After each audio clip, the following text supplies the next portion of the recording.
You're sitting at a bar in Trastevere. You hear someone say, vengo stasera, cioè verso le 9. Then you hear someone else ask, ma cioè?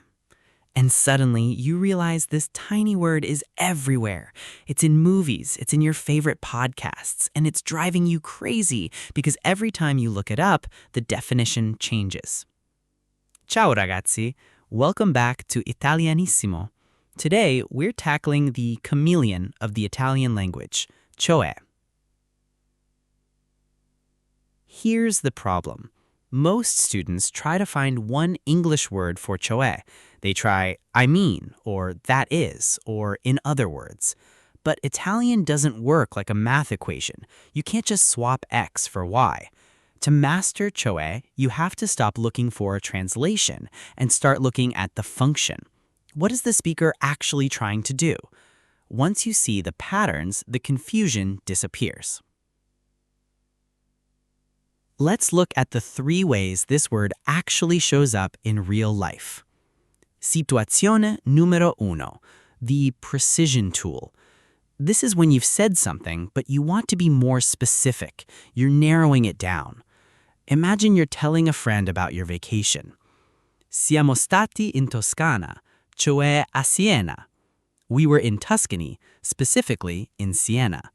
You didn't say something wrong, you just gave them a better mental picture. Cioè bridges that gap. Situazione numero 2, the bullet point move. This is when you make a general statement and then want to give examples. Mi piacciono I formaggi italiani, cioè il gorgonzola, il pecorino, la burrata. I like Italian cheeses, like, for example, gorgonzola, pecorino, burrata. Think of cioè here as an invisible list. It's the signal that says details are coming.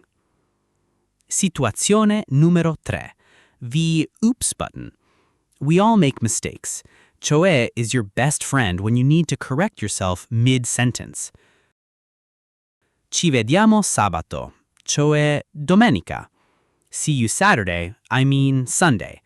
It's fast, it's natural, and it saves you from having to restart the whole sentence. Now, there's one more trick. You can use it as a question. If I say, ho un'idea per il fine settimana, and you have no clue what I'm talking about, you just look at me and say, cioè? It's the ultimate way to ask, care to explain, without being rude. When you hear cioè, don't reach for your dictionary. Just ask yourself, are they clarifying, listing, or correcting? I've put together a cioè cheat sheet PDF for you. It's got all these examples plus a few advanced ones we didn't cover today.